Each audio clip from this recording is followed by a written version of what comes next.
Hello, I'm Jerry Skinner. I know that you've realized that of late we haven't been posting as many videos as we usually do. We felt it was necessary to explain why and to assure you that we're going to put on more soon. On May the 16th of this year, we learned that our daughter Tammy's husband and love of her life, Dave Pugh, had been diagnosed with stage 4 cancer. Although we lost Dave on October the 11th, we believe that stage 4 cancer is not a death sentence, as the medical profession would have you believe. I say this because we have a friend with stage 4 breast cancer. Her treatment was to go home, get on hospice, and peacefully die 4 months later. She refused the treatment and started fighting both cancer and doctors. That was 13 years ago, and she's still fighting. This is Tammy's story on what her and Dave went through in trying to get him help. She hopes that her information will help others going through the same battle. Hey, my name is Tammy, and I'm Jerry Skinner's daughter, and I've been helping him. Actually, we've been doing the videos together since the beginning, and we really appreciate everybody that's subscribed and been faithful through all the times it took us to get a video on. But this time I've got, this one's personal. This is different. I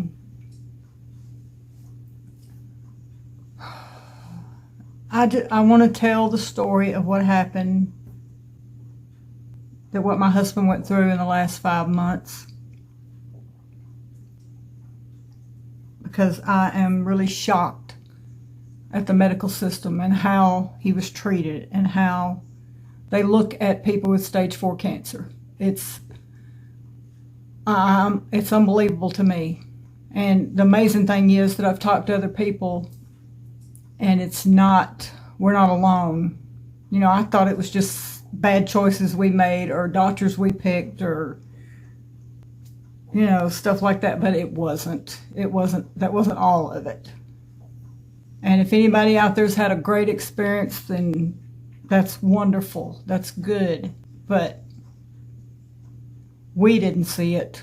We didn't see it at all. We saw no hope ever through the whole thing. Nobody ever gave us any hope. I'll try to put a couple pictures of Dave up there so you can see who he was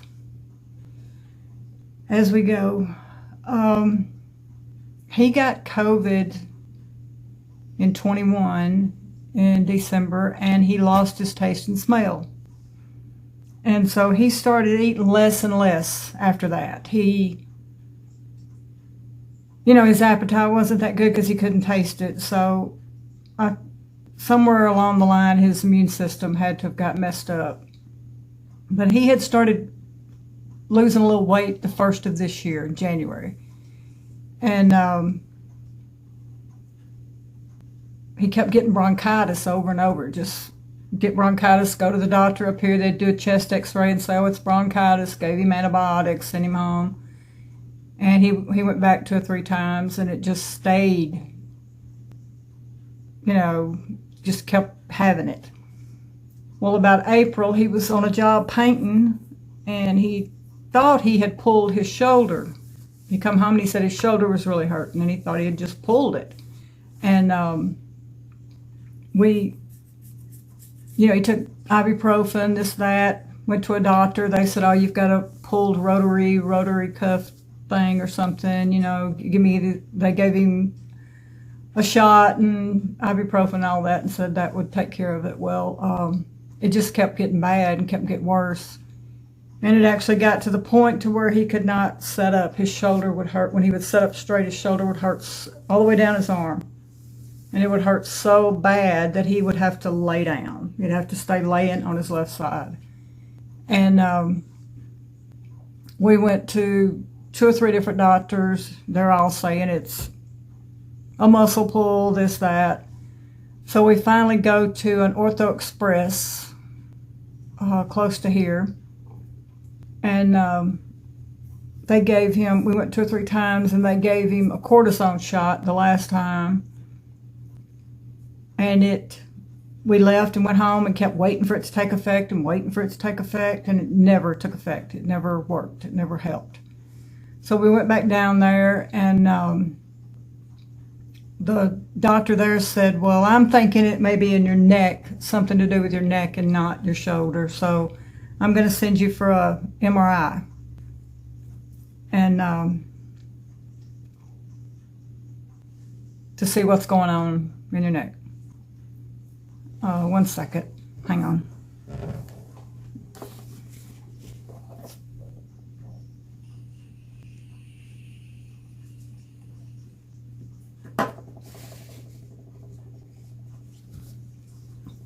Sorry. Anyway, so we went to another little town close to here for the MRI. And during the MRI, Dave was hurting really bad, having to lay flat for the MRI. I was sitting in the room with the guy that was on the computer monitoring the MRI. I couldn't see the monitor because I was kind of facing him and he was looking the other way. And I just sat there and watched him. And Dave was in there about 45 minutes. The longer it took, the more I got worried because I thought, this is not good. And I listened. The guy kept getting on the phone and calling another doctor. I assumed he was calling. First, I thought it wasn't related to us. And then I thought he's calling the doctor at Ortho Express. And I heard him say, he's got a lot going on. That's really just what I heard him say. He's got a lot going on. And I thought, but cancer really didn't, kind of thought of that. But then I thought, no way, that couldn't be it. But then part of me was, normally, if I'd have been normal, I would have asked him, hey, what'd you find? Because that's the way I am. But I was scared to ask him. I was afraid he would tell me something, and then we still had to drive an hour to get back to the doctor that day to find out the results. And I was afraid if he told me something bad, I would not be able to ride for that hour without telling Dave something. And I guess I just wanted another hour of not knowing anything. So I never asked him. Never asked. And Dave comes out, and of course he's in bad shape because he cannot sit up. He's hurting so bad in his shoulder that he has to lay down. So we get out, we go back to the doctor. We go in the waiting room. They had to take him straight back because he couldn't sit up long. So we go in the room, and he's laying on the table, the examination table in the waiting room there. In the patient's room. And we waited for an hour. And finally, this little doctor, whatever he was, come in there. And he sat down and he said, well, and I know now we waited an hour because he couldn't build up his courage to come in there because this is an Ortho Express. It's not, they don't have to give this news. And he come in and he sat down. He said, well, you've got some disc, some degeneration in your spine back there, some disc things and this and that. And I thought, okay, go ahead, get to it. And he said, and you have a 3 millimeter, which is like the size of the end of a color. It's not big at all, but he said tumor between vertebrae T1 and T3. T1 and T2. And I said, okay, you know. And Dave said, well, is it cancer? And he said, yes, it's cancer. And we're still just like in shock. We didn't get that. And poor Dave, he's having to lay down and he's having to face the wall, you know. So he leans over to hear this. And he said, and the MRI showed some nodules because it only showed the top from here up. So it only caught the top of your lungs, and it showed some nodules in your lungs. So therefore, it's stage 4. Well, I mean, right then, we were both, poor Dave. I mean, I was just in shock. I couldn't believe it. And Dave he heard it, and then he just leaned back over, turned back over against the wall. And, I mean, I got to say, he handled it. He handled it good. I wanted to scream and cry and whatever, but I was just so in shock. And all I thought was, okay, that's what it is. We can beat this. We can do this. We got this. They're wrong. Something's wrong. You know, we're just going to carry on with it. So, you know, we get up and leave, and in the car, and Dave is just kind of quiet, not saying nothing. And I said, look, this ain't no big deal. We can do this. We can, you know, we can take care of this. We're going to go. They were going to call and get us an appointment at West Clinic right here by our house, which is a cancer center. And I told him, I said, we'll do this. We got this. We can do it. Well, we get home, you know, and they called. And they called us back and said,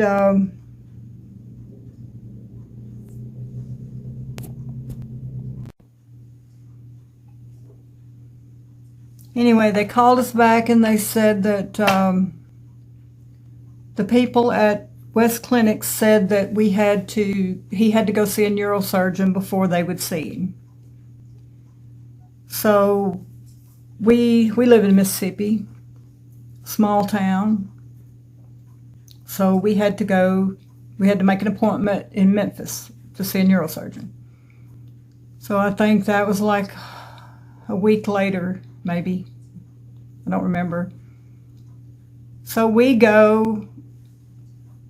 We've got a van that has nothing in the back, so I had to put a mattress back there so he could lay flat or on his side the entire way, because he could not sit up at this point. It had been like 3 weeks since he started hurting that bad. And so I drove down there. We were going to a neurosurgeon's office. And we pulled up and I ran in to tell him, I said, you're going to have to bring a stretcher to put him on because he can't sit up in a wheelchair. And, you know, that's the only way we're going to be able to get him in here. And so the nurse come out to the car because we were sitting out there waiting. And she come out and she said the doctor had been called, and Memphis is 2 hours away from us. She said the doctor had been called over to the hospital, so she was going to have to reschedule us. And I said, you know, he can't come back. He needs something done right now. He's hurting. You know, this was a hard trip for him anyway. So she said, well, my suggestion would be to go over to the hospital, go to the emergency room.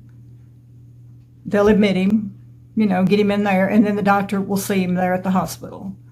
So that's what we did. I went over to the emergency room. I went in and told him I can't put him in a wheelchair because he can't set up. I need a stretcher or something. And they said, well, we don't have a stretcher. And I thought, well, this is an emergency room. But I got him out. I told him, I said, you're going to have to put him right in a room. He can't sit out here in this waiting room. I said, I can get him maybe in a wheelchair to get him in here quick and get him to a room where he can lay down. So I got him in there, got him in a wheelchair, got him in the room. He went back into the emergency room. And they did all this blood tests and stuff, and they found out that his calcium was really high, and which is not a good thing. I think around 9 below is normal, and his was like a 15. And that's dangerous because I knew nothing about calcium. I knew nothing about calcium being high. I mean, it's on every blood test, so you can see it. But I never, ever paid attention to that. I never thought too much calcium was a bad thing. But it can get so high that you can go into a coma. And it makes you delusional. It makes you confused.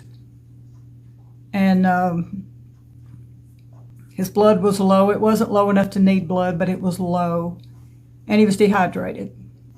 And I know he was half malnourished because he couldn't even eat because he had to completely lay on the left side and he couldn't sit up to eat. So he would have to like raise up real quick and take a bite and lay back down. So he was already getting malnourished, and he was definitely dehydrated. So they admitted him, put him in a room, and started giving him IV for the thing, and gave him there's a medicine they can give you in an IV to get your calcium down. It usually takes about 3 days. And so they did that. The neurosurgeon come in, and he's thinking, well, I don't know if it's that tumor that's causing this pain. I think it's bone spurs in his neck. And I got Google. I know how to look stuff up. And I had already looked and seen that tumor could be right in the spot to push on a nerve called ULCER, I don't remember the name of it, that goes straight down your arm and causes intense pain. So I'd already thought that's what it was. The tumor is pushing on that nerve and it's going down there. I mean, I've been to the 12th grade and that's it. So this neurosurgeon is saying, no, I don't think that's it. I think it's just bone spurs, but I'm not going to do any surgery or anything on him until he takes care of this cancer because it's stage 4. Let's don't worry about this little stuff. Let's take care of the cancer first. And I said, no, we're going to get him out of pain first. That's the most important thing. He's hurting. He needs to be out of pain. So here comes the oncologist in. I didn't know there were all these different doctors, but there's one for everything. Anyway, he comes in. He says, I told him, I said, I think it's the tumor that's causing this pain. He agreed. He said, I think that's what it is. He said, we can try to targeted radiation to try to shrink the tumor to see if that's what it is. If not, we can do, he can do surgery. If I can talk the neurosurgeon into agreeing that that's what it is, because he kind of has to go along with it because he's the doctor y'all were coming to see. So they go back and forth for, I'm going to say a week of them two arguing about what they need to do about it.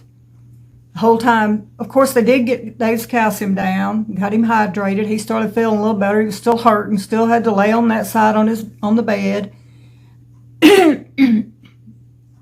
And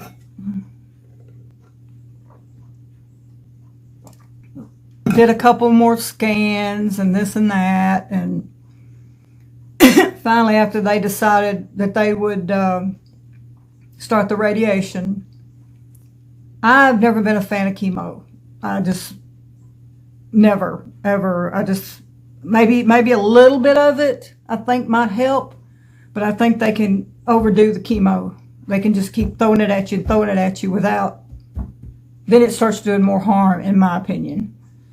But he talked us in. He said, we're going to do, you got to see a radiologist, because oncologist is one thing, radiologist is the radiation. So the radiation was going to be 5 days, one treatment a day, targeted at that tumor. Of course, the oncologist got to get his a little bit, so he said, and I want to do 3 days of chemo during the same time he's getting the radiation. And I said no on the chemo, and then Dave kind of looked at me like, I said, well, what do you think? What do you think? Do you want to do the chemo? And he said, well, I kind of want to try everything, I kind of want to do what I can. So I knew then I just had to, it's him. I had to let him do what he wanted to do, because, it's his life. He wanted to feel like he had done everything. So I said, okay, we'll do the chemo. And then, so it was like a Thursday. They started the chemo, did the radiation. First day, they had to come get him, take him over to outpatient to do the radiation. The first day when he got back, his pain was starting to ease up. Immediately after that radiation, he was starting to ease up. He was able to set up for about 15 minutes. That was a miraculous thing. But for some reason, they waited till like 10 o'clock at night to start the chemo. And that was so weird, sitting there watching them put chemo in him, hang a bag with, they come in with a hazmat suit on and telling me not to use the bathroom after him, or don't touch this, or don't touch that. And I'm laying there looking at that bag hanging, and I'm thinking, and this is running through his body right now. And I don't know, it just freaked me out. But I sat there and watched him all night long. After it took about 2 hours, I guess, to get it in. And I watched him because I didn't know what it was going to do to him. And so the next day, Friday, they took him back over there for another radiation, and come back, and the pain was a little less. It was working. It was shrinking the tumor. Well, on the weekend, they didn't do any radiation. But he did finish his last chemo on Saturday. Well, I'm thinking, okay, well, this chemo ain't bad, because he didn't have no effects. He wasn't sick. And I thought, hey, what's everybody talking about? There ain't nothing to this. Well, it takes a little while. So he had to finish up the radiation Monday, Tuesday, and Wednesday. After his last radiation, Wednesday, that pain was completely gone in his shoulder. It was gone. So he's still very weak because, well, he's been in a hospital, laying in a bed for 16. We were in there 16 days. And, but we were so tickled to get to go home. We, went and got the car, and they wheeled him out there, and he got in the car, and we were just so happy to be coming home. And he could sit up in the car and look around, and we were just excited. But we get home, and they had called West Clinic and wanted to set up an appointment like a week after we got home. Well, I knew that they would immediately want to start more chemo. I knew that. That's what they do. So we decided, me and Dave both, actually he told me, he said, you know what, I can't believe you let them give me chemo. And I said, the only reason why, he said, because he knew how against chemo I was. And I said, you're the one I wanted the chemo. I didn't. He forgot that part. But then he started getting kind of sick and started throwing up and having lots of side effects from the chemo. Now the radiation had his neck, they went through here to get back here. I didn't understand that, but they said it's because they didn't want to get close to the spine back there. So they went through his neck, and it got real red. And but it never was really bad. It was more like a 2nd-degree burn, like a blister there. His throat was really, really sore for a few days, or maybe a week. And, but he only had the 5 days, so. But they did tell him, they said there is a chance that you'll lose your voice, but he didn't, thank goodness. But that was a risk. But he had to get out, he had to be out of pain. So I forgot where I was at. Anyway, yeah. We were supposed to call and get another appointment, immediately with West Clinic. Well, we didn't want to deal with any more doctors or any more hospitals for that moment. I mean, we had been through it. He had been through it. So we put the appointment off till July the 10th. We put it off 1 month. And he was actually improving a lot. He was improving a lot after he got over the chemo side effects and this started healing up. He was eating better. The problem was that, anyway, let me tell you this. The scans that they had done showed that he had some nodules, small nodules in his lungs, both lungs. He had lesions, some lesions on his bones. There was lesions back here. That's what, sort of on his, not really on his spine, but on the bone. There was a lesion on his pelvic bone. But that was all there was just some lesions on his bones and the nodules here. Nothing anywhere else in his body. No more tumors.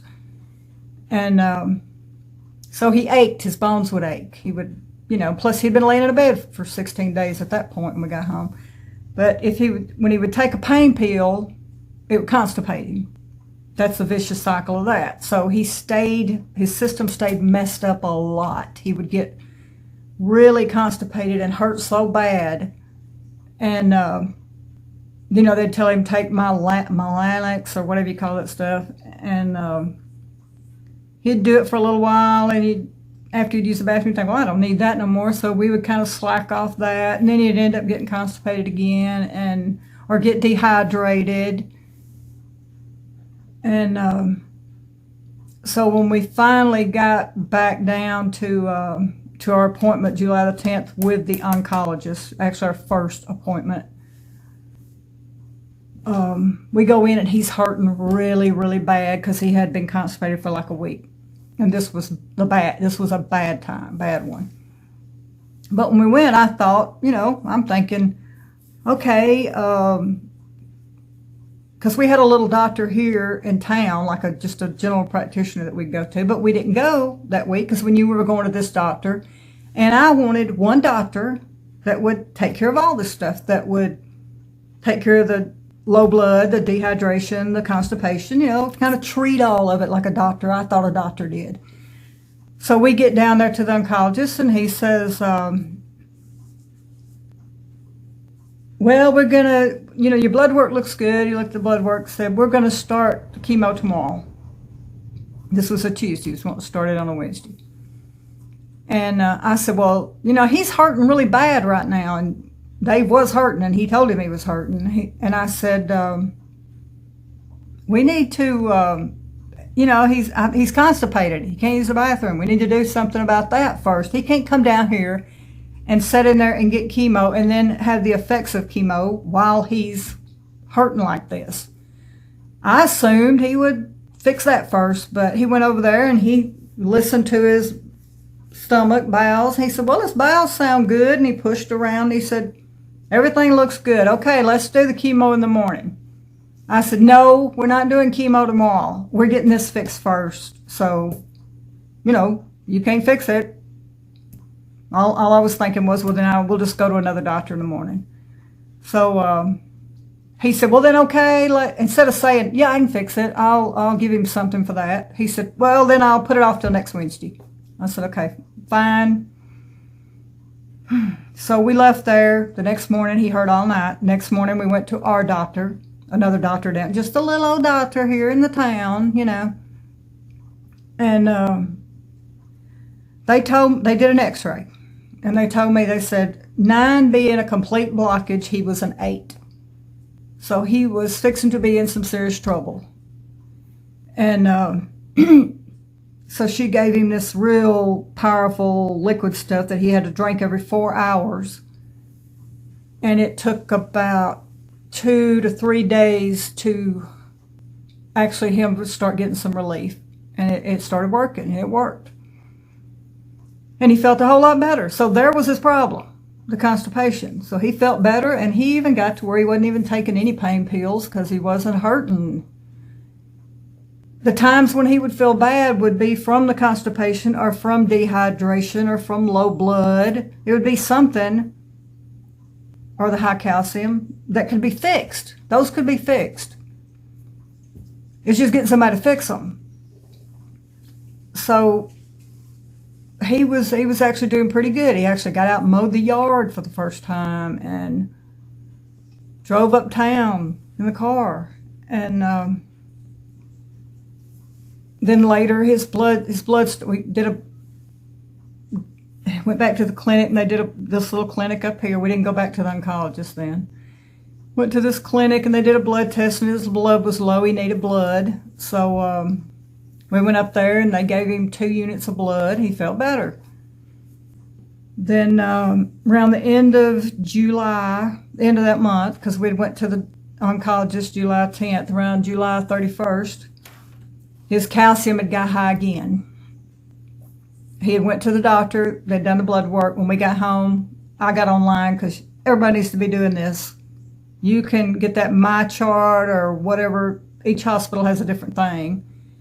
And you can go on there and immediately see the blood work, the scans, the x-rays, anything. You can see it before a doctor, sometimes before the doctor sees it. And they'll probably never tell you about it, so this is your way of knowing what's going on.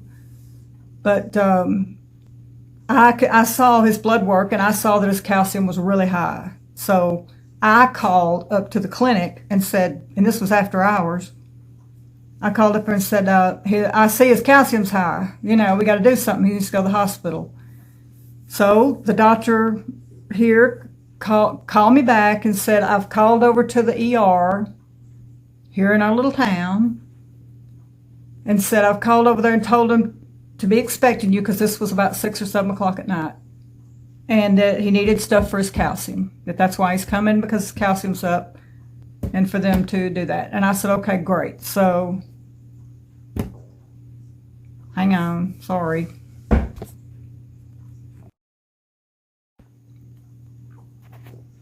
Before I get into what happened in our little hospital here, I had forgot to mention something. The whole time we were in the hospital in Memphis, from the minute we walked in the door, the minute they admitted him, they sent in hospice, a palliative nurse, or related to hospice. And they immediately start trying to talk us into not doing, forget the pain, forget this, forget the calcium, forget the blood, forget the dehydration.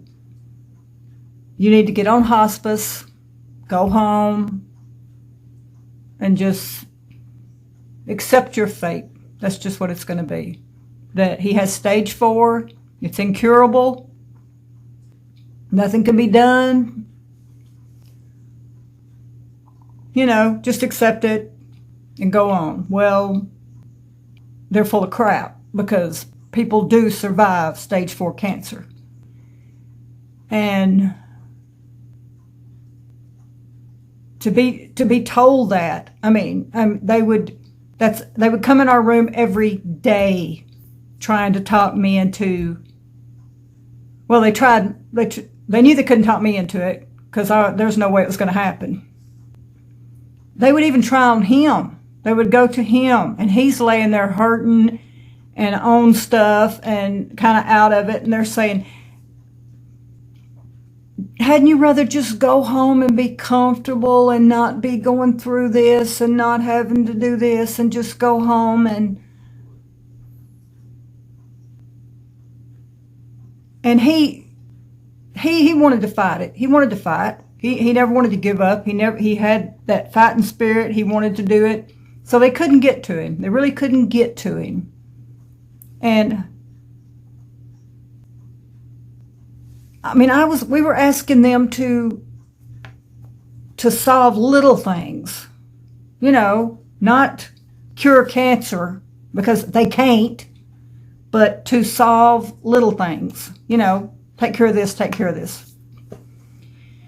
Anyway, through the entire trip, they didn't even want us to leave the hospital without agreeing to go home on hospice, which I did not agree to. So I wanted to mention that because that's just getting started.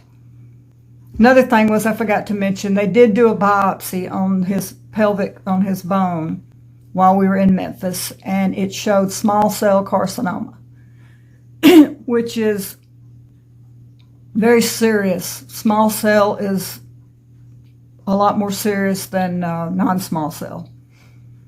They assumed that it originated in his lungs, but the primary, but they really didn't know. They really didn't know where it originated.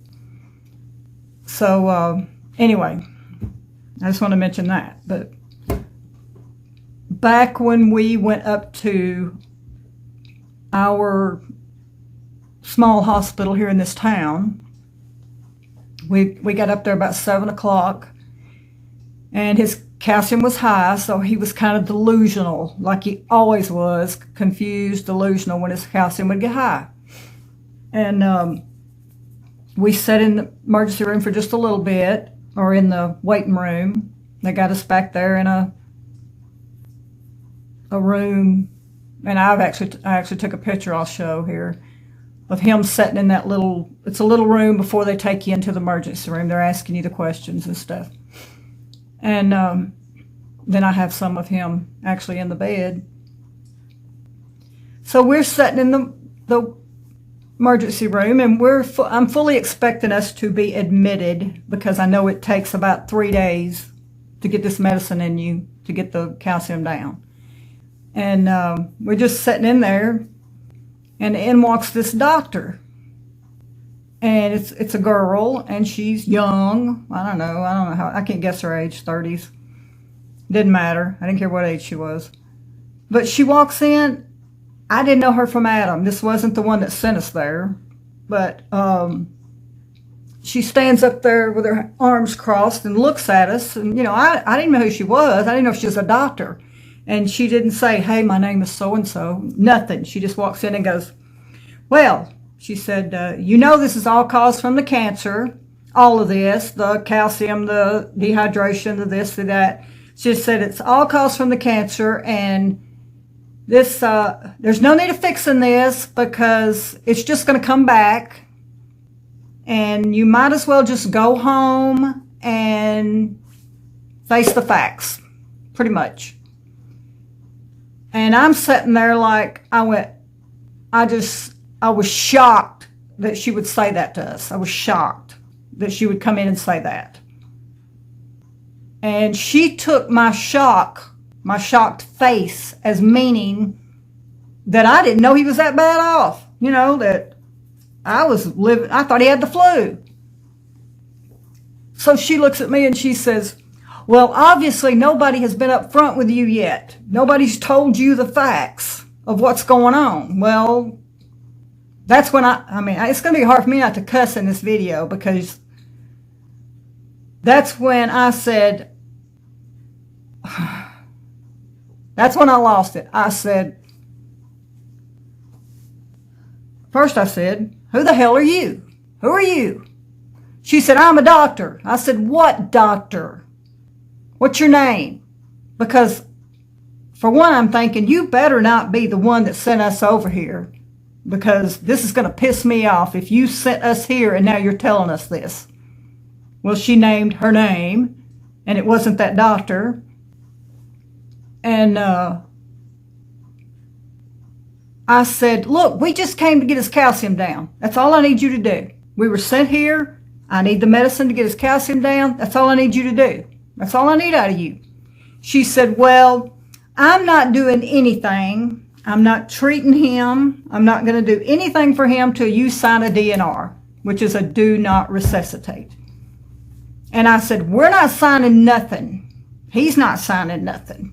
I said, "We come to get this stuff for his calcium. That's all I need out of you. And I said, but no, we're not signing anything. So me and her argued for about 30 minutes with her telling me, you know he's going to die. You need to face the facts. Now, poor Dave is laying there on a stretcher on a bed. And she keeps saying this. And I don't want her saying that in front of him, because I have tried to keep him up and fighting all this time. And she's just beating him down and beating him down. And so she said, no, you know, he's not going to survive this. I said, are you telling me that nobody has ever survived stage 4 cancer? She said, well, very rarely. I said, okay, then there's a chance. There is a chance. You know, I said, so you can't sit here and tell him he does not have a chance. And she said that she wasn't going to treat him. That we would have to go to another hospital. She wasn't going to treat him. Well, then she got up and she looked at me and she said, nope, I'm not going to treat him. You're not ready. You're not ready. Pointing at me. And I said, that's when I jumped up. That's when I had it. I was fixing to have to go to the county jail, because I jumped up and took off towards her. And I said, when in the hell do you get ready to lose somebody? You tell me. Is that next week? Next month? When am I going to be ready? When? Tell me the date that I will be ready. Well, she takes off out the door and slams at my face. Probably a good thing. And my poor Dave is sitting there. And I told him, I said, don't listen to her. Do not listen to her. She's crazy. Don't listen to her. We are going to beat this. We're going to get this. If we have to leave and come back in the morning or go to another hospital or whatever, we are going to beat this. Just don't be listening to her. Don't do it. So I told him, I said, I'm going to run outside real quick, because I was going to call my daughter, because I needed to know if she could actually refuse treatment that another doctor had sent us there to get legally, because my daughter's a nurse. So I walk outside out of the front of the hospital. It's very small. I mean, I wasn't 30 feet away. And I'm out there maybe 10, 15 minutes, because I don't know what we're going to do. I'm thinking we're going to have to leave, and I'm going to take him home and then come back in the morning, because the nearest other hospital would have been an hour away. So I go back in, and as I'm walking through the emergency room, I see her leaving his room. And she walked right on past me, went over there to the desk. I went in, I asked him, I said, what did she say? And he's delusional. He's confused. He said, she said, well, can I do anything else for you? And I thought, you know, that's the end of a conversation. That's not what she come in there and said to him. So, but he didn't know. So I didn't question him about it. And a few minutes later, she comes back in the room. And this was like Jekyll and Hyde. I mean, Jekyll and Hyde. She walks in and she says, well, got the medicine. I'm going to treat him. I'm going to go ahead and admit him. And then we're going to give him this stuff. And, but I'm going to pump him full of fluids, because, you know, I'm going to have to really lay the fluids on him to get that calcium down. And I was just in shock, but I was thankful. I thought, okay, maybe she's got a conscience. Maybe she realized, maybe those nurses sitting at the desk that heard us yelling at each other and what she was saying to him said something to her, and she decided I shouldn't have done that, or that was awful. You don't say that to people. And I thought, I don't care what her reasons are. I don't care, as long as she takes care of him. So I was tickled to death. I was like, okay, good, good, good. So we go up to a room. We're in the room. And they actually do load him down with fluids. And it's, I don't know if, I didn't know anything either, but it was at like 250 flow, bag after bag after bag. And I was talking to my daughter all night long because she told me, the doctor had told me before we left the emergency room, she said, now you got to watch him closely. See, in the emergency room, they had him hooked up to a monitor that told his blood pressure, his oxygen level, all this stuff. They were checking all that. So for some reason, I thought that would still be in the room, but it wasn't. But she said, you got to watch him closely because his oxygen could drop, getting all this fluid. And I thought, okay, I'm going to watch him. But I don't know how to know about his oxygen. But anyway, we get in the room and they start hooking up the IVs. The nurse come in there, change a bag. And every time she come in there, I said, will you check his oxygen? Check it.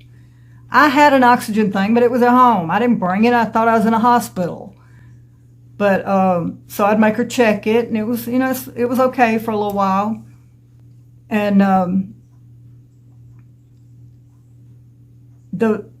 they ended up putting about 11 bags on him, one after the other, at 250 flow, which is about the highest. And about middle of the night, his oxygen started dropping.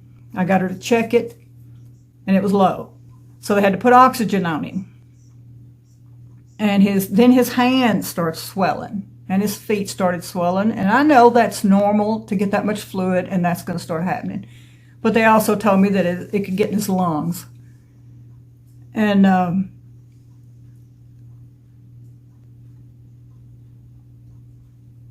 hold on, I completely lost track of what I was thinking about. I got to take a break. Hang on. Okay, sorry. So this goes on all night, and the whole time I'm talking to my daughter on the phone, and she's telling me to tell them to cut that IV off. I mean, the fluids off. That's too much, too many fluids. And I asked the nurse every time she come in there, is that too many fluids? Well, that's what the doctor ordered. So I knew the other doctor would come in at 7 o'clock, a new doctor, and then I was trying to wait till then. So when the other doctor finally come in, which was the original doctor that had sent us up there to get this the calcium down, excuse me, she come in, and I told her immediately when she walked through, I said, his hands are swollen, his feet are swollen, and I said, that thing has been wide open all night long. Is that normal? She runs over there and looks at the IV, looks at him, and looks at the nurse and says, shut that off. And they shut it off, and she started giving him Lasix to get the fluid off. Well, that day went on. That night, this next night, he wears actually it's this bracelet. He wore this bracelet. He also had a hospital bracelet on. And I was over there looking it was middle of the night. I'm looking at his hands to see if the swelling's going down any. And I noticed this on his arm. But it was up under the hospital bracelet. And I start moving it around on his arm. And then I see this on it, which I don't know if you can see it, but it says DNR. And I about had a stroke. I said, Dave, when did they put that bracelet on you? And he said, what bracelet? I said, it's a do not resuscitate bracelet on you. And he said, get it off, get it off. So I didn't have any scissors in the room, so I just gnawed it off with my teeth, as you can see, because I wanted it off fast. And then I thought, she snuck that damn bracelet on him without me knowing it. I know she didn't do it in front of me. And if he had died the night before from low oxygen, or if his lungs had filled up, if it had cardiac arrest, they would not have done anything for him. They wouldn't have done anything. So I'm ready to kill somebody. He don't remember nothing. I don't know I assume when I left the room, she went in there and put the bracelet on him. Now, I don't know if she told him what she's doing. He would have never agreed to sign that, because we'd already talked about this many times. He would never have agreed to have that on. He would have never signed that. And no one in his right mind, he would have never done it. So the next morning, another doctor comes in, because you got a different one every morning. And I told him, get that crap off his record. Get it off. And I told him exactly what happened. And I said, I believe, because I made her mad by challenging her, that she did that on purpose. I believe that I'm not going to say she tried to kill him. That's a big step. I'm not going to say that. But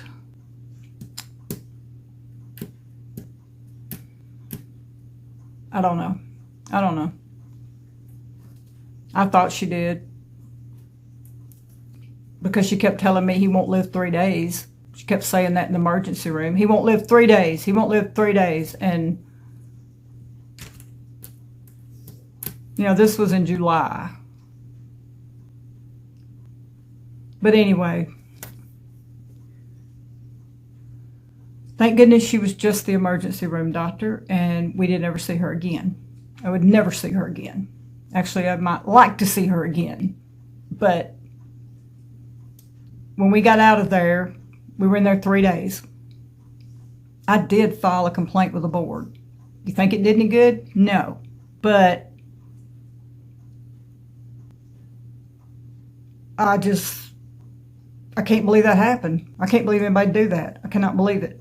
The worst part of all was not this bracelet. The worst part of all is that she kicked the spirit completely out of him. When he come home, he was a dead shell. He had gave up. He wouldn't eat hardly. He didn't talk about plans and things we were going to do. She convinced him that he was going to die, and that was that. She convinced him. Sorry. And it broke his spirit. It broke his spirit. And for that, I hated her for that. I hated her for that. For what she did.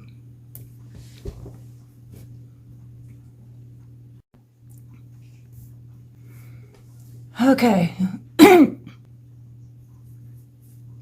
So for like the next month, after we got out of the hospital up there, he was very, very depressed. Very depressed. It took a lot for me to get him back to having hope. Just a little bit of hope. And you hear these people say, every doctor we come in contact with, and we went to a lot of little clinics, and then all those in Memphis, and then everywhere we had been, which we're not done yet, but everywhere we had been, they had all said, no hope, no hope, no hope. And, I just want to know, what is wrong with giving somebody some hope? What is wrong with that? They say, well, we don't want to give false hope. Well, to me, false hope is telling me if I jump out of an airplane without a parachute, I might live. That's false hope, because I'm going to die. But telling somebody with stage 4 cancer you might live, that's not false hope. That's hope. Because you could. Because people have. And I was just thinking, if you took a little girl, I've got a granddaughter, 7, and say she had cancer, would a doctor walk into her room and look at her and go, I'm sorry, but you're going to die. There's no cure. You're going to die. Let's just go home and get you some candy and make you happy. And, there's no hope. Sorry, that's the way it is. Go home. You wouldn't do that. And you wouldn't allow a doctor to do that to your child. You would not allow it. Because that's cruel. It's cruel. But when you sit there and watch them doing that to somebody you love that was once a little boy, we may be adults, but we still feel things. And I just saw it over and over and over and over. I had to get to where when they'd walk in the room and a doctor, I'd say, stop, don't say it. Don't say it again. He don't need to hear that. I don't need to hear that. Just stop. Because it just, I hated to see the life go out of him every time somebody said that, over and over. And then I forgot, but the one at the ER told him, said, because she was trying to talk him into about when we were talking about, I said we wasn't signing no DNR, and she looked at him and she said, well, what would you rather do? Said, had you rather go through all this, keep coming to the hospital, doing this? And she said, and also, if we have to do a code on you, I'm going to break every rib in your body. You're going to die in excruciating pain with broke ribs, and you're going to be in an ambulance on your way to another hospital alone, and that's how you're going to die. Or would you rather go home and just get in your bed and die? And he started crying. He's laying there listening to her, and he starts crying, and then I really want to kill her. And how do they get away with this? Why are we letting them get away with this? They're supposed to be helping us. We went to them. If I went up there and I was dehydrated or my calcium was high, they'd treat me. They would treat me. They wouldn't say, you're going to die. But the minute you throw cancer on it, especially stage 4, the minute you've got that on the thing, that's it. They're done. It's like being on death row. If you're on death row and you get an abscessed tooth, which can kill you, and you tell them, I got an abscessed tooth, and they go be like, well, we ain't worried about that. You're going to die anyway, so might as well let the abscessed tooth kill you because, you're going to die with this other. Let's just let this go ahead and do it. Save us all some trouble. But the whole time I felt like we were fighting the medical community. We wasn't fighting cancer. He had a PET scan done right after we got out of the hospital up here. He had a PET scan done the middle of September. And the nodules in his lungs were gone. They were gone. The only thing he had in his body was lesions on his bones. He had one nodule on a thyroid, and I believe that was probably from the radiation. So there wasn't, cancer may have eventually got him. But it wasn't doing it right then. And I didn't want him to die from malnutrition or dehydration or high calcium or crap that can be cured. That can be cured. Blood, low blood. I just wish so much that we could go to a doctor and never tell him about the cancer and him get care and them actually try to do something. I don't understand this. I've never seen this in my life. I've never experienced this. I had no idea how people got treated that way, how people were treated with stage 4 cancer. And probably some of you out there have got it. I know some of you know somebody that's had it. Do not take their word for it. And by the way, you can refuse any medication. If you're in a hospital and they're trying to pump you up with morphine, you can refuse it. We did many times. They kept trying to, in Memphis, they kept trying to give him morphine. He needs morphine. He needs morphine. For one thing, he didn't like morphine. It did not help his pain. It made him crazy. He hated it. He didn't want it anyway. But for some reason, they wanted to keep giving it. So we had to refuse it. They put him on all this medication that was keeping him dopey and laying in the bed. And I asked him one day, I said, why is he taking 8 different kinds of medication? Because I could see that's where you need to look at that chart thing online, that app. Because I could see everything they were giving him. And I Googled every one of them to find out what they were for. Now, when he first come in, they put him on a bunch of stuff because they didn't know what was going on.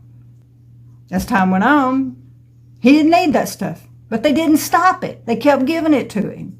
So I asked the nurse one day, why is he taking this stuff? One of them was a seizure medication. He doesn't have seizures. And she said, well, I don't know. I said, well, then stop it. You know, talk to the doctor or something. Quit giving him all this crap that he don't need. Anyway. So, after he had I don't even know if I mentioned this. He had a PET scan in September. Yeah, just had the lesions and whatever. So, the cancer was not getting worse. It was not getting worse. And we did other things. I gave him all kinds of vitamins. I gave him different things. We weren't just saying to heck with it. I mean, we were doing other things that was working. It was working. But all these things, and I will tell you right now, malnutrition was his biggest enemy. Because he got to where, I mean, he couldn't taste anything, so nothing tastes good anyway. But he started eating less and less. Well, I'd make him drink these high-calorie boosts. Something to get calories in him, to keep calories going. And I kept his weight steady, straight. He didn't lose any from the time he got out of Memphis till this last time he went to the hospital. I had kept his weight straight. He hadn't lost any more. But about 3 weeks before we went to the hospital this last time, he got to where he wouldn't drink the boost. He wasn't even drinking them. And that started worrying me because I thought he started losing more weight and he wasn't eating anything. And so I told the doctor, we were getting home health. I did agree to that because they would come out here once a week and do blood work or give him an IV. And that was nice. And I'd ask for blood tests all the time. I mean, this doctor up here, I felt like I was the doctor, and she was just doing what I requested. I would request, I think you need some fluid. You know, I'd look at the blood work and think you need some fluid. Okay, well, they'd send out a girl and do some fluid. Or I think you need some blood. Okay, well, you know, we'll take him up there and give him some blood. I didn't care. As long as she just did it, I didn't care. I didn't expect her to be a doctor, so it didn't matter. But when he stopped eating completely or drinking the drinks that were keeping his weight on, that started worrying me. You know, a peg tube, a feeding tube has always scared me. I didn't know anything about it. I thought it was a big, big surgery and very complicated. You got bags and tubes hanging out of you. And I thought, oh, you know, I don't want him to do that. That's awful. And I got to doing more research on it, watched a bunch of videos, and I figured out, this ain't a big deal. It's not a big deal. People have them and even take them out months later when they don't need them. So I thought, that's what he needs. He cannot fight this, and he cannot get better if his body has no nutrients. You cannot heal without, you know, I was thinking, boy, I could put all this good stuff in him, these, you know, I ordered all this bags of stuff that you could put in the feeding tube to plant-based, all this. And I thought, you know, he was always a picky eater. And I thought, now I'll be able to give him what is good for him, and we can start healing up, and that will get rid of the dehydration. That'll get rid of the calcium will start straightening up. The low blood is from not eating. I realized that the cancer was causing some of this, but to not eat and starve to death is causing a lot of it. So I asked the home health, asked the doctor, I said, I want to get him a feeding tube. Get a feeding tube put in. Because I said, cancer may get him one day, but I do not want him to starve to death when there's a way to stop that. There's a way to prevent that. Just like I didn't want him to die of dehydration when he can have an IV, or low blood when he can get blood. And so I asked the home health to ask the doctor about it. Well, she refused. She wouldn't do it. She said it wouldn't do no good. She wasn't going to agree to it. So I said, well, then I'll go to another doctor. I'll find somebody that will. So somehow or another we wormed around, because the gastrologist, or whatever you call them, the one that was going to put the peg tube in, you had to have a referral from a doctor for him to do that. But somehow or another we managed to go under the table and get an appointment. So, but it was a month away, and he couldn't wait a month. So the next day, the home health nurse called me back and said the doctor changed her mind, because I told her we'd go somewhere else. We'll find somebody that'll do it. She changed her mind and said she would send the referral in. And of course she messed around about a week before she did. But once she sent the referral in finally, they got an appointment fast. And so there's 2 weeks wasted just trying to get somebody to do it. So we go for the appointment, and he's excited about it. He's all excited. He's thinking, man, now I'm good. You won't have to fuss at me about eating it. I won't have to eat it if I don't want to eat it. I'm going to be able to get... we were sitting in the office at the gastrologist, and they asked him, they said, are you wanting this tube? He said, yes. He said, I want... he said, yeah, this is going to help me. This is going to help me. He said, I want to live. I'm not giving up. I want to live. There's people I don't want to leave. He said, I've got people I don't want to leave. So they agreed to do it. But they wanted us to first go back to the oncologist, the one that couldn't cure constipation, first, to get him on board. Well, we hadn't seen him since July the 10th. So we had to make that appointment for the next day. We go down there, and of course he comes in and he's, well, where have y'all been, and how come y'all ain't been back, and blah, blah, blah. And I said, well, the last time we were here, he was in severe pain, and you couldn't fix that. And I said, since then he's been in the hospital with high calcium, so he just hasn't been up to your chemo. He hadn't felt good enough for your chemo yet, and that's all you were offering us. And he didn't even argue with that. And he said, well, I don't think a feeding tube's going to do any good. It's he's too far gone. Of course, he was doom and gloom to begin with. He said, I don't think it's going to do any good. I said, well, he's going to get the feeding tube if I have to go across the country. I'm not going to sit here and watch him starve to death. Cancer, like I said, may get him, but he's not going to starve to death. And he said, okay, well, I know how you feel. Now, during this time, after our little adventure with the ER crazy doctor, I went and got power of attorney over his medical, because I was not going to be faced with that again. You need to do that, by the way. Appoint somebody, get it done, because if you don't have that, a doctor will make your decision if you're not able to. They don't have to ask a spouse. They don't have to ask a relative. They can make that decision on the DNR thing. But anyway, he looked at me, he says, well, okay, I know how you feel, but now Dave his calcium's up again. He's kind of out of it a little bit, but he knew enough to know while we were there, and what was going on. I mean, he knew that. And the doctor looked over at him and said, "Are you sure you want this feeding tube?" Said, "Hadn't you rather just go home in your bed and be comfortable and just get on hospice and let them control your pain, and then you get to be at home?"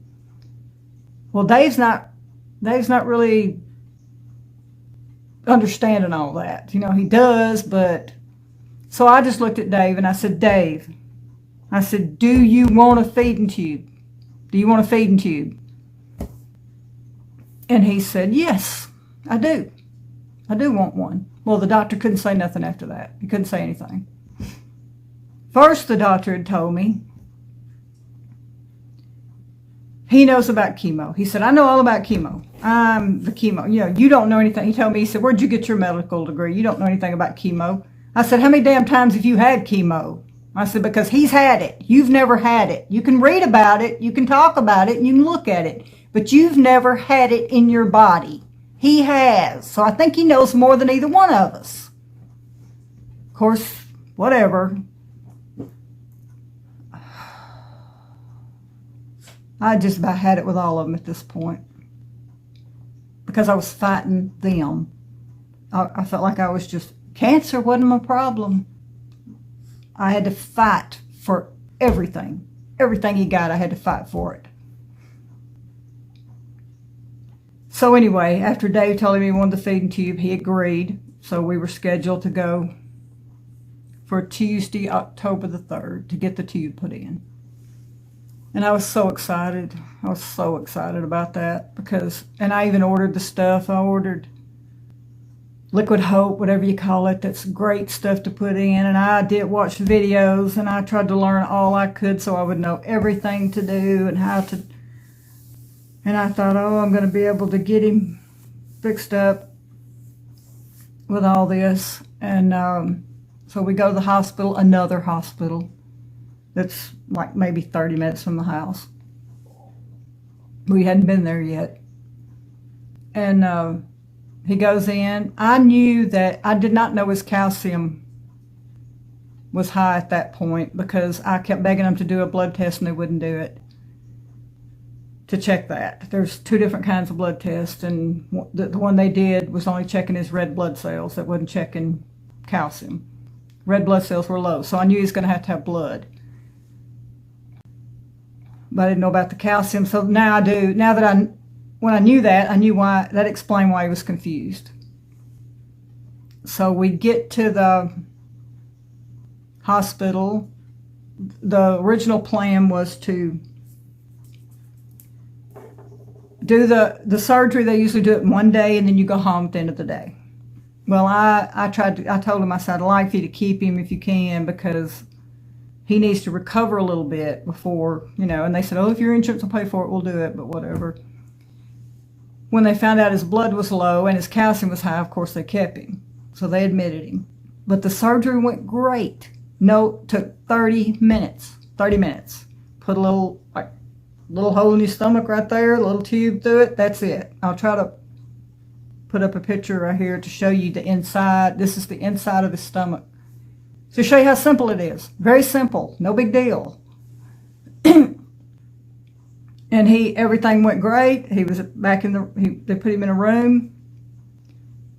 And because he had the high calcium and he was going to have blood, they decided he needed to be in ICU, because the floor nurses couldn't handle all those IVs and all the different things that were going to be going on, which I was fine with that. I thought they'd watch him better in ICU.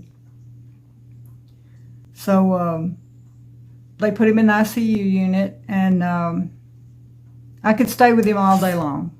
I could stay with him up till 9 o'clock at night. And then I'd have to go out in the waiting room and stay, and then come back the next morning at 6 o'clock.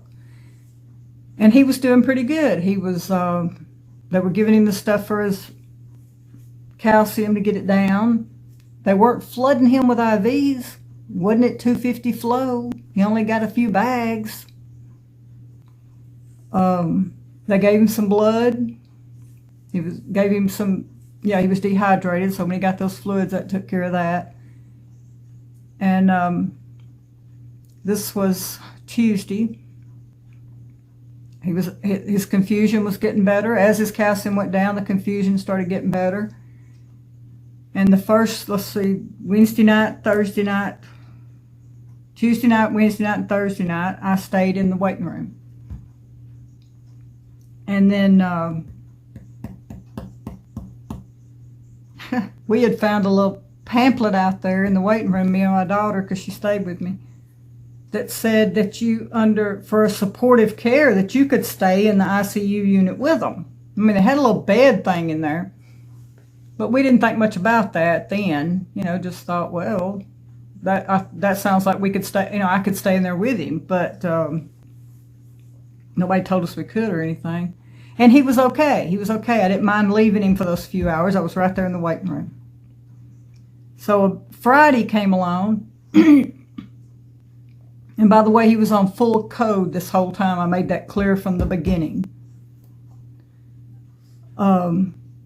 Friday, his oxygen started dropping. And they put the fluid in him from the feeding tube. They'd run some fluid in, but it would just set in his stomach. Because his stomach had been empty for so long that it didn't know how to absorb. So it wasn't working.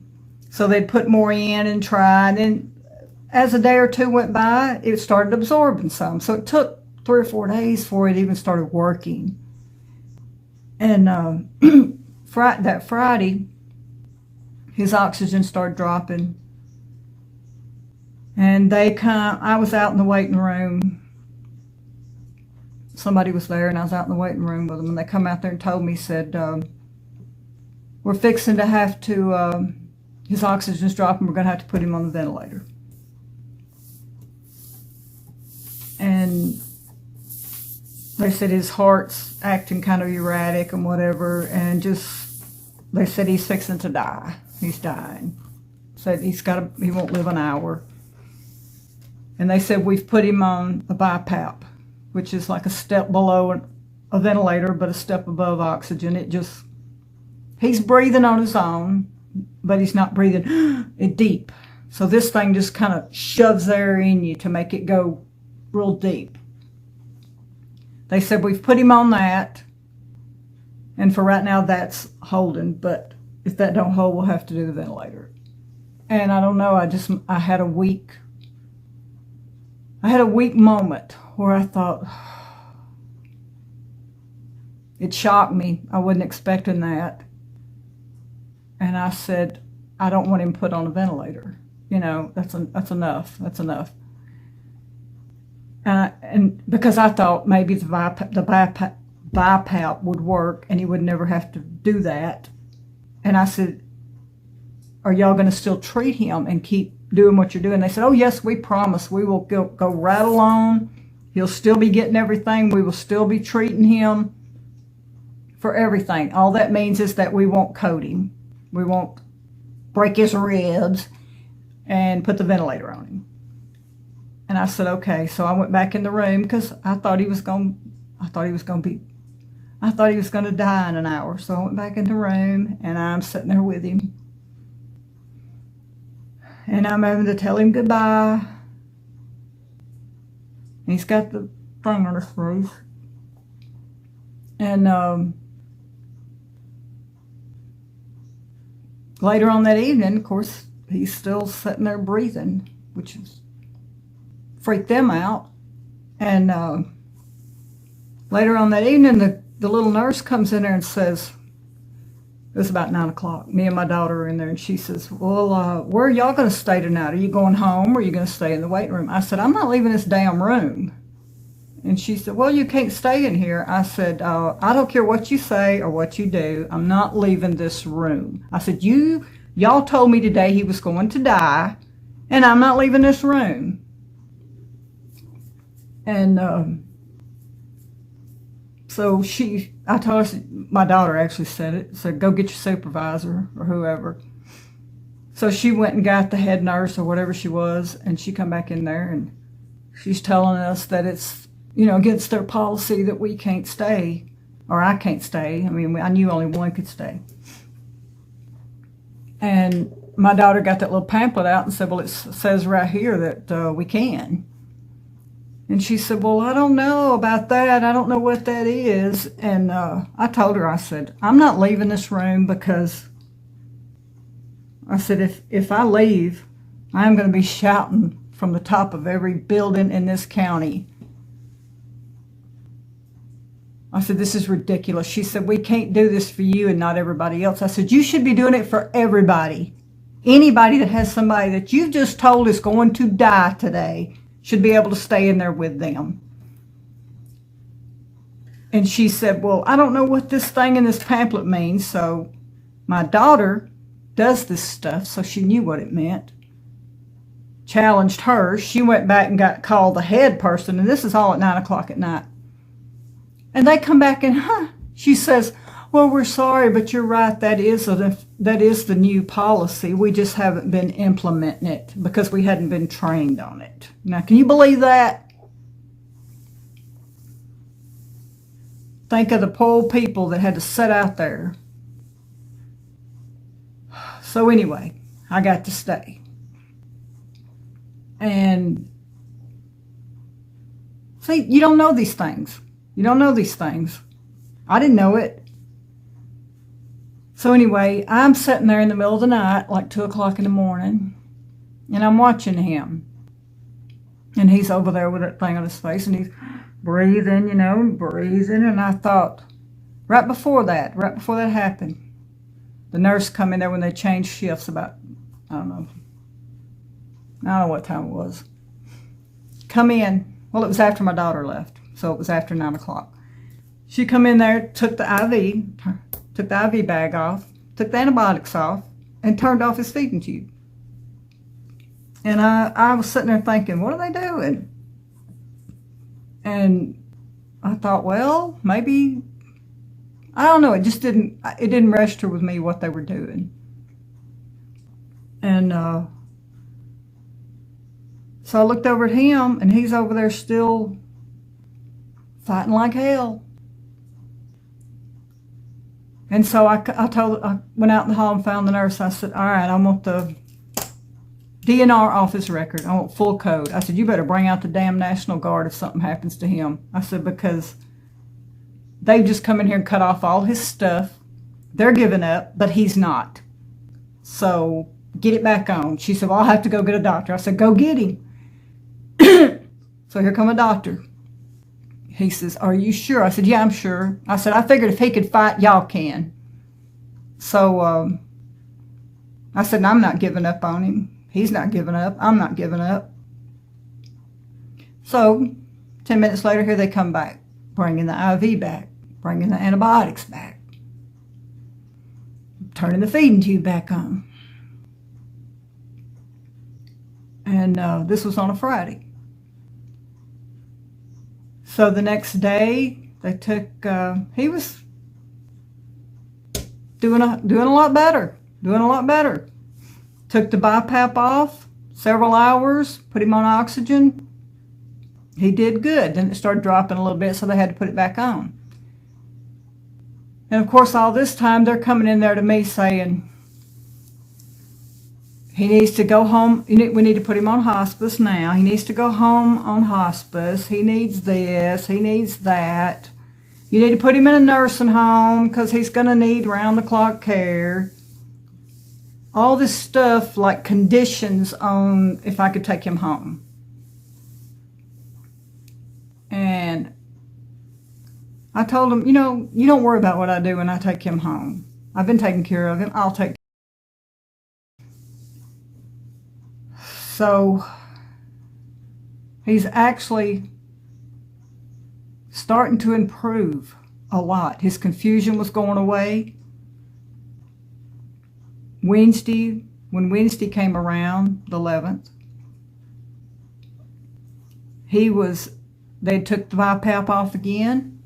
He had the cannula thing in. First he had the thing over his mouth, then he had the cannula thing. He's a Mississippi State fan. He wanted me to go out to the car and get his hat. I went out and got his ball cap because he wanted to wear it. First time he'd wanted to wear it since he'd been there. Because he was at himself. And I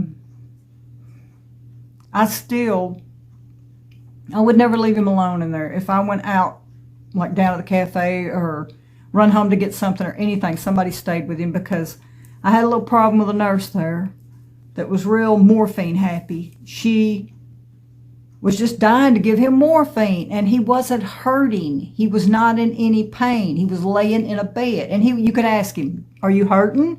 "No, I'm not hurting. I'm not hurting." And they'd come in and they'd say, "Do you need something for pain?" He'd say, "No." And they'd say, this one nurse, she said, "Are you hurting?" And he said, "No." She said, "Well, is your stomach hurting?" He said, "No." "Well, is your leg hurting?" "No." "Is your head hurting?" "No." I said, "Hell, are you trying to find something that's hurting so you can give him something?" I said, "You're not giving him no morphine. He doesn't like morphine." I said, he'll take a pain pill. If he starts hurting, you can give him a pain pill. I said, but he does not take morphine or that dilated or whatever they call it. Dilatin. I can't say it. They wanted to give him that. And, I actually had the doctor take it off the record where they could not give it to him. Had her take it off the chart. And this crazy little nurse said, she said, "The doctors took that off the chart, but I'm going to get her to put it back on." I said, "No, you're not. I done told you. He's not getting that. He does not need that. He does not want that. What do you not understand?" And she said, just like she totally didn't hear me, like she said, "Yeah, I'm going to get the doctor to put that back on the chart," and walked out. You got to watch these people. You cannot turn your back on them, because, especially at night. I don't know what happened in that room the first 3 nights I wasn't in there, but I was in there from then on out. But I'm telling you, I think a lot of times they throw the morphine on them and they ain't got to deal with them all night long. Because while I was in that room at night, I did hear people that were in the ICU too hollering, "Help me," or "I'm hurting," and these nurses actually had to go in there and do something. But I think I assure you, Dave was no trouble. He was not going to be hollering for anything. He was not going to be doing that. But they didn't know that. So I think their thing is, "Hey, I got an open book here to give him what I want. I'm just going to dope him up, and then I don't have to deal with him the rest of the night." And you got to watch them. You got to watch them. I'm telling you. It's unbelievable. And then I had 15 different doctors come in there for something. One come in. We were in the hospital 8 days. And one come in and said,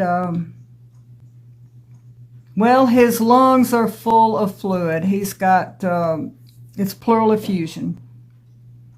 I think they did an x-ray and it showed that pleural effusion, which he had ever since we left the little hospital in Iuka. They shouldn't have said that. Who cares? But since we left that hospital, the fluid, all the fluid that he got had caused that. That was in his lungs from then, but it was getting less. It wasn't as much because I'd looked at the other x-ray. And he said he's got all that fluid in there, and if I drain that, he'll be able to breathe better. So I thought, well, I hated for him to have to go through a procedure to stick a needle thing in there and drain that fluid out. But I thought, oh, if it'll get him off this machine and we can go home and he'll be better and he can breathe, then all right, we'll do it.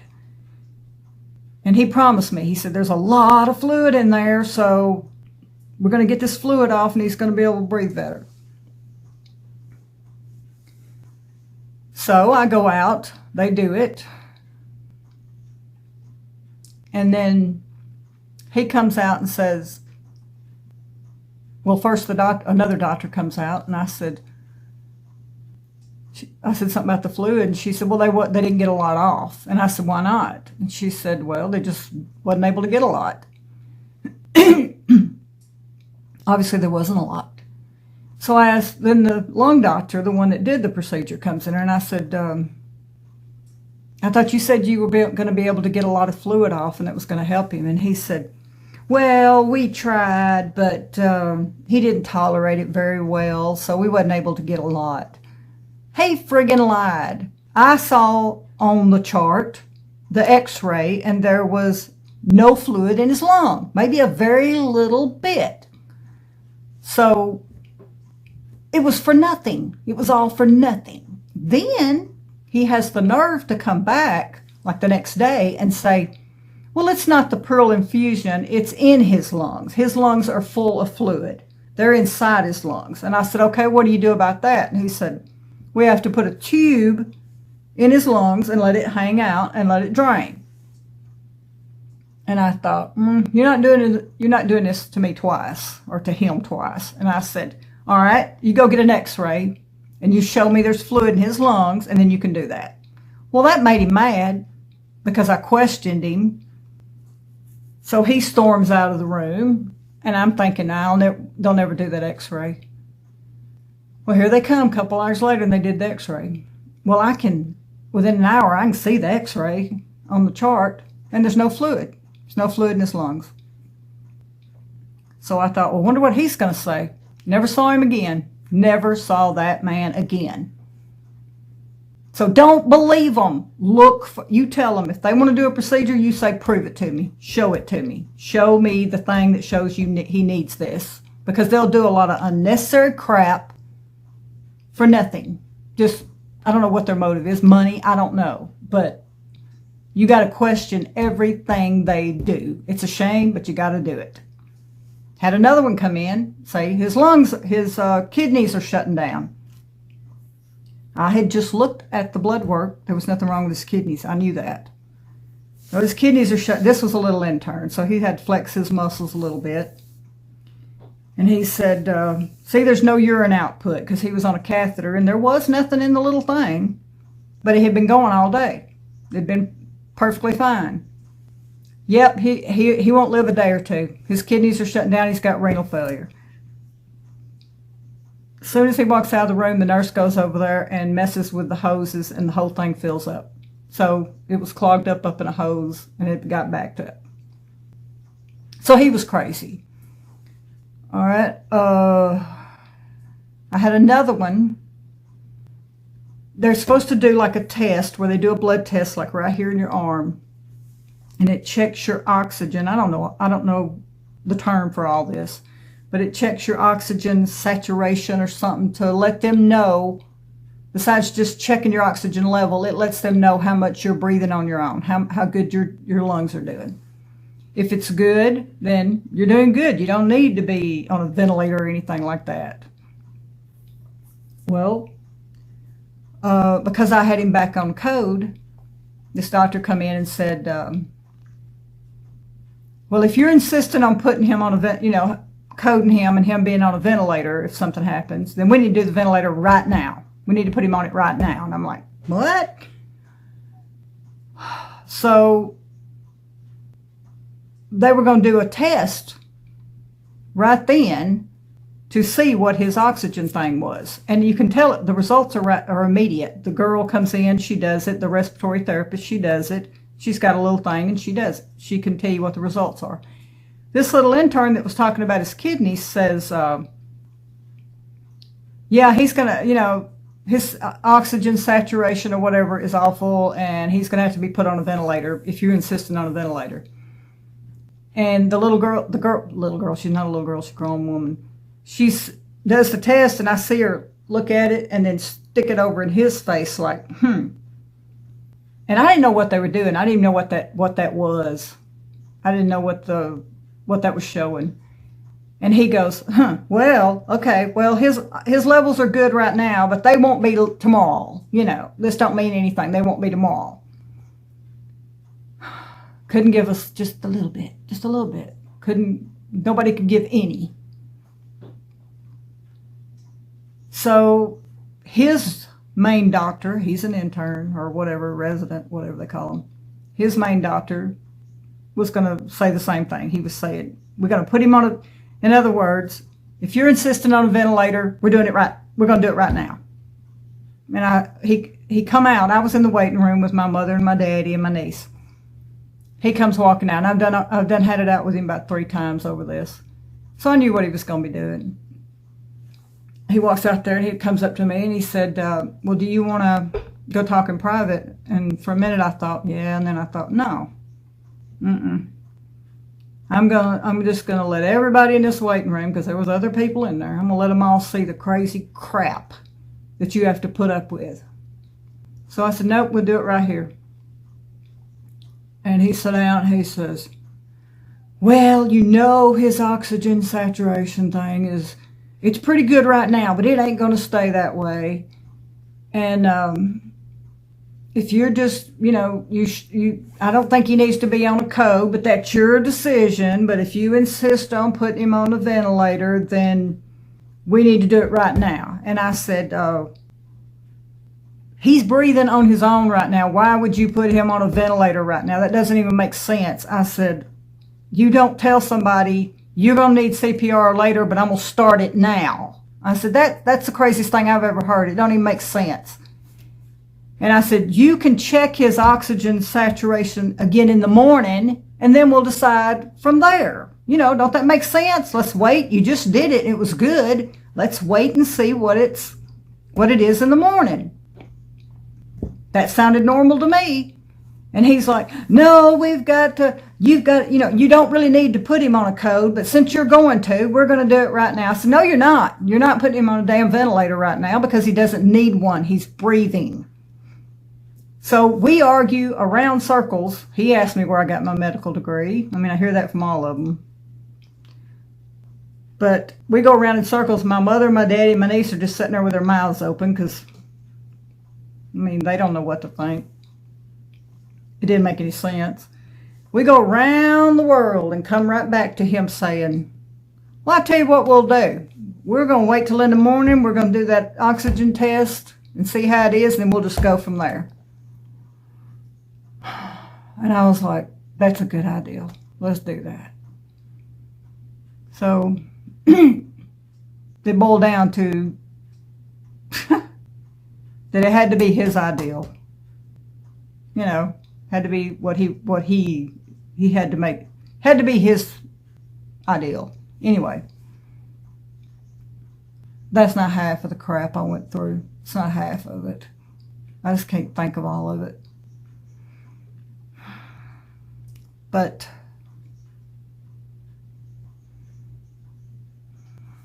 hang on.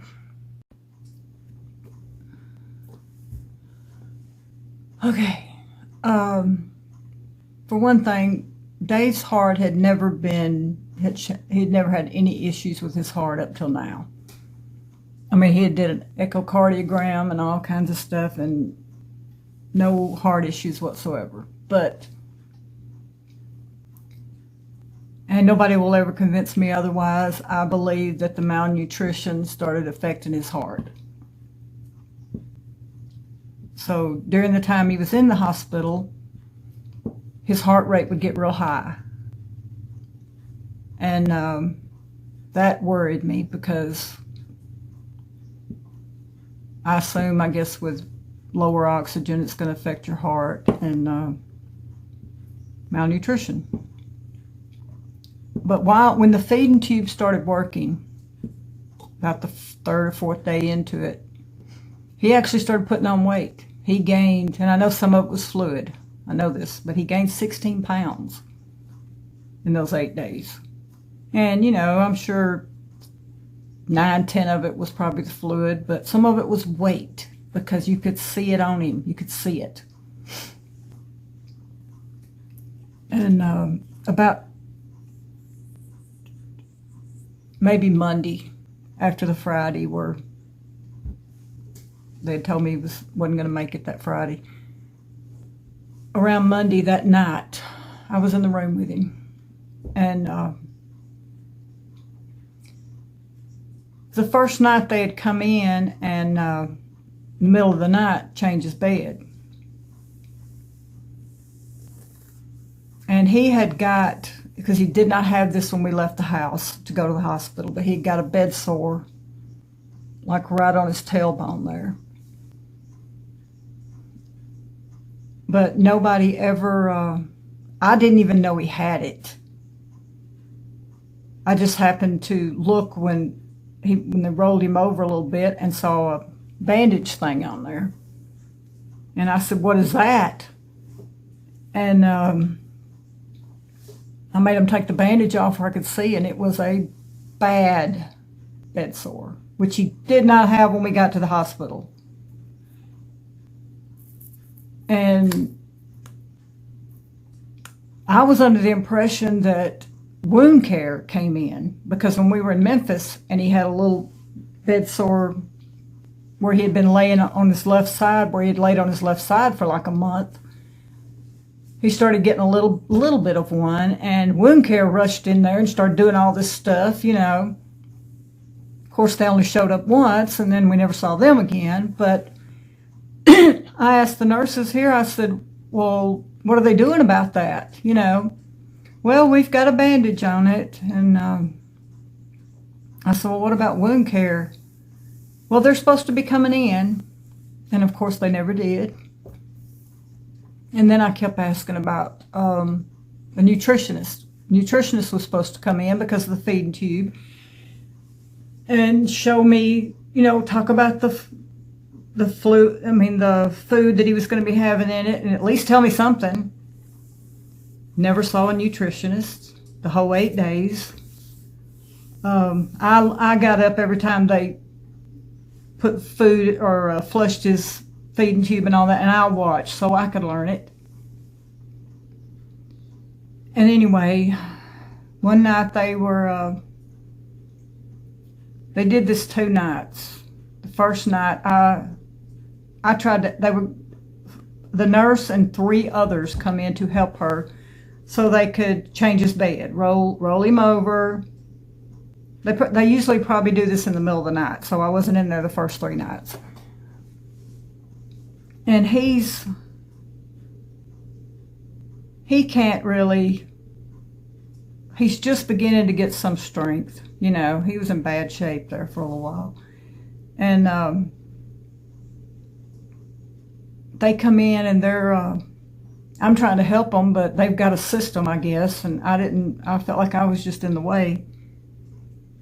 So I sat back down over there,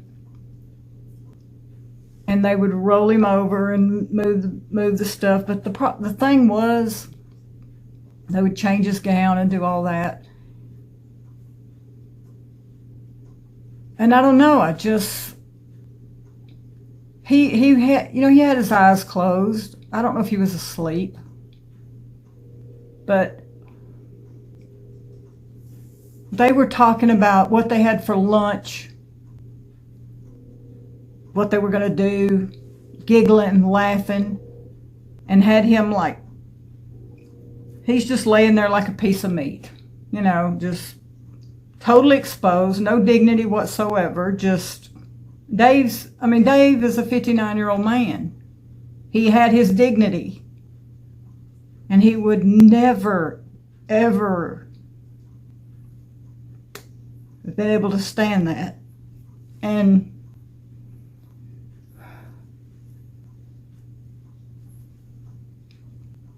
I guess the first night I was just not really understanding. I thought, what is going on here? Why is this taking so long? And why aren't they treating him like, telling him what they're doing and treating him like a person?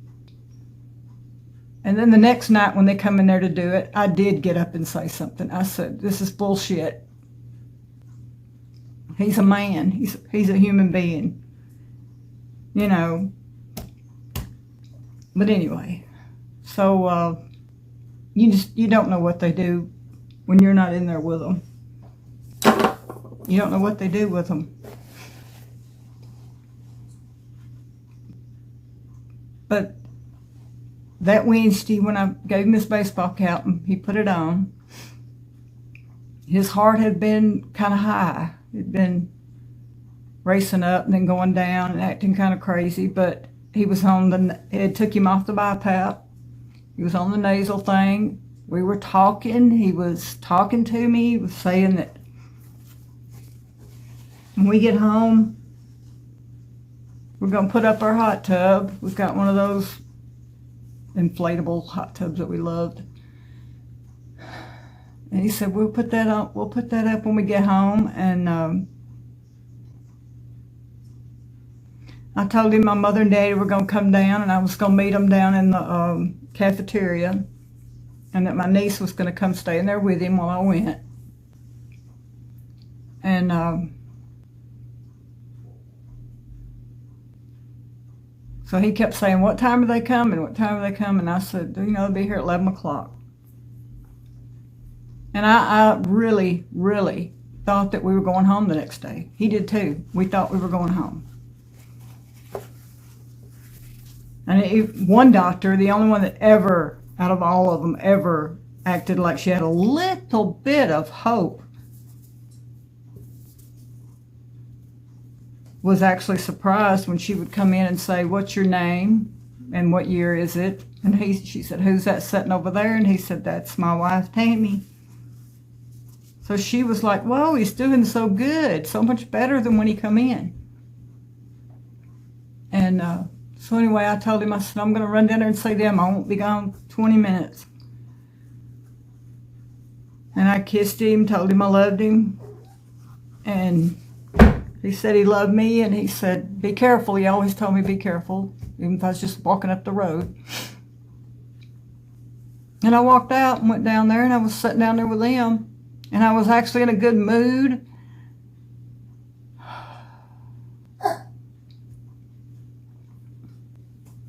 Hold on one second.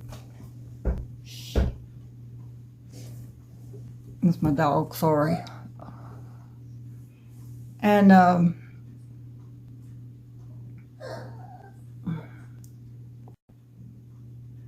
sorry. I forgot where I was at. Anyway, I told him I'd be right back. And I went down there to see them, and my niece stayed in there with him. And she knew to watch the monitor, keep an eye on all that. Even though he was in ICU, they didn't. I had to go out there several times and ask about what was going on with the monitor. And his sister had came. She was going to come see him, and when she came up to the room, my niece called and asked me if she could come down there with us and let them be alone for a little bit. And I said, yeah. So she comes down there too, and she wasn't there 10 minutes. And his sister texted me and said, come back up here. Well, I seriously thought, okay, the machine's gone off because it was going crazy all the time. They had to reset it, and it scared her is what I thought. And I thought, it's no big deal. So I take off up through there, and I'm really not thinking it's a big deal. And then she calls me and says, hurry up and get in here. And I said, what's going on? I was just like one floor below, so. And I said, is anybody in there? And she said, there's a lot of people in here. And I thought, oh shit, that's it. Something's on. Something's going on. So I ran in there. When I got in there was like 25 people standing around. And they had him sitting up in the bed with the BiPAP back on. And he was out of it, but I said, what happened? What is going on? And they said his oxygen had dropped again. They put him back on that, but that wasn't keeping it up, that it was at 60% right now. And it wasn't going back up. And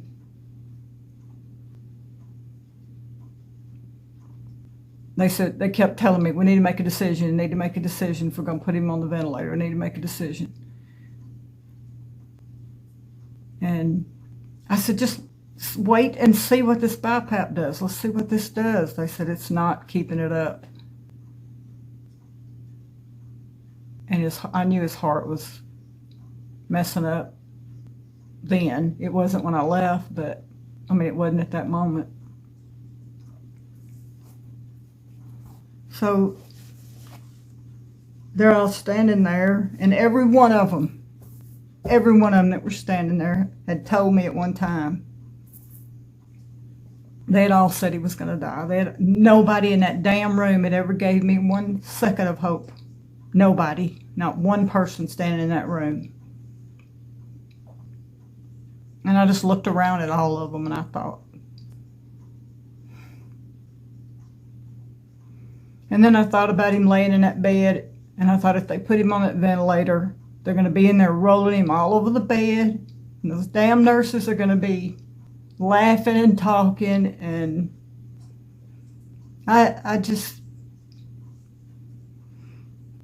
they broke me. They finally broke me down. And I just couldn't do it. I couldn't.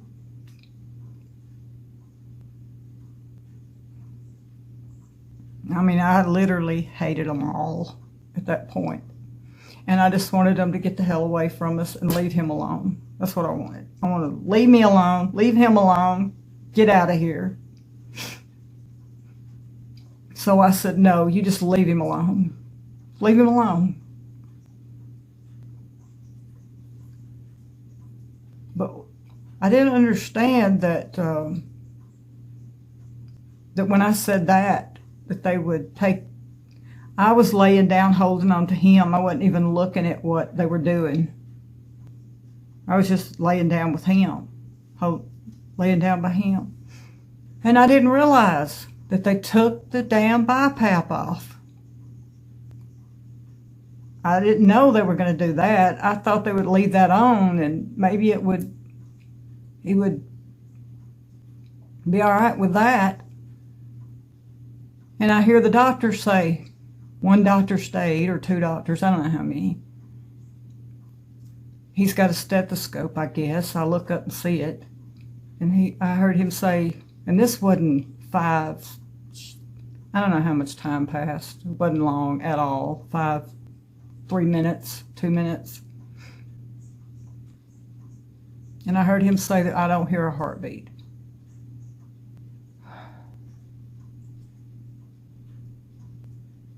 Okay, I didn't believe it. I didn't believe it because he still looked like Dave. He still felt the same. You know, he still looked like Dave, and I couldn't believe it. So I started listening, pushing, feeling of his chest, trying to push on it to see.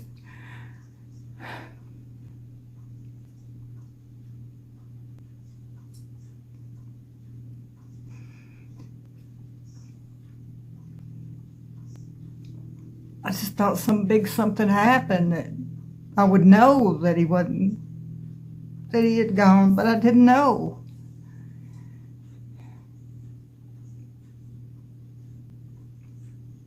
And then they all left and left me there with him, which is what I wanted. And I tried to tell him, don't give up, don't give up.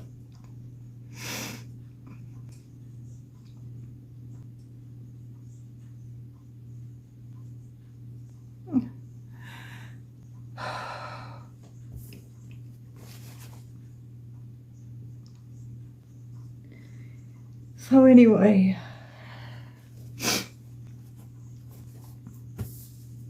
my whole point of this video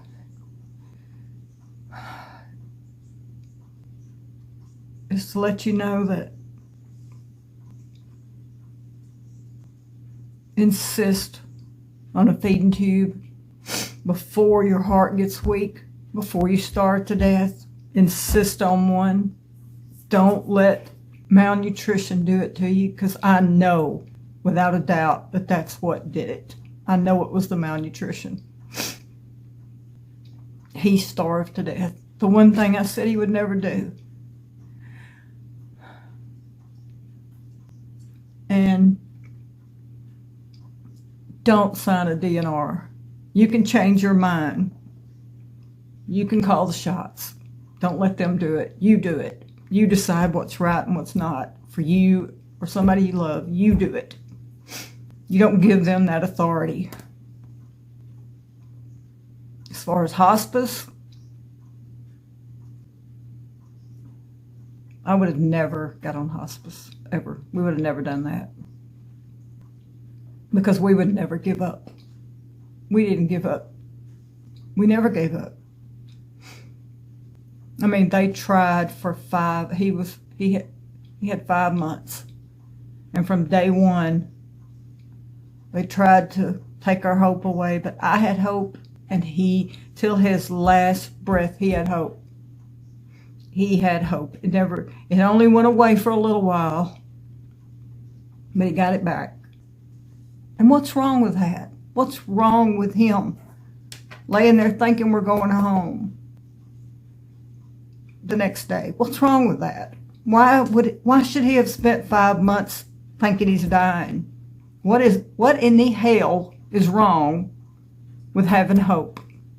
With him living? He lived that last day because he wanted his hat on. He was talking about what we were going to do. He was alive. He wasn't laying there mourning his own death like they wanted him to. What is wrong? There's nothing wrong with doing that.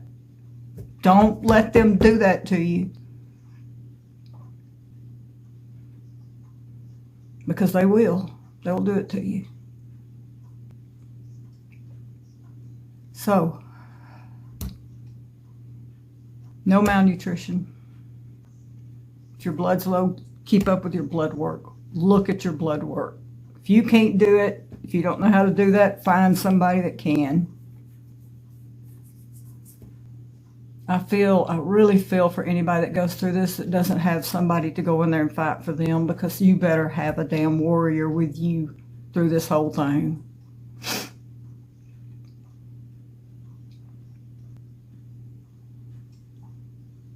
But I feel like we didn't lose our battle with cancer. We lost our battle with the damn medical community. That's who we lost it with. They beat us. They beat us in the end. They put up a hell of a fight.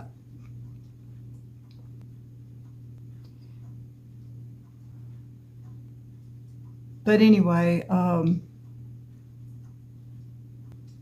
just gonna, so I don't end, so on Dave's passing away, I'd like to show a few pictures, maybe a little video or something to show who he was.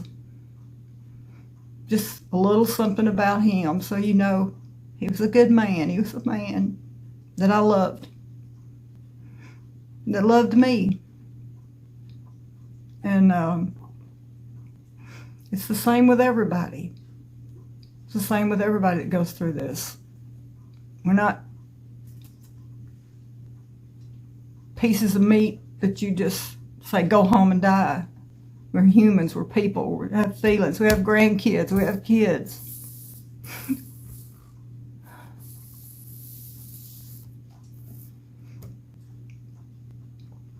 So anyway, I guess that's all. I guess that's all I gotta say. Please be aware out there. And take care of yourself. And don't let them get you. Don't let them win.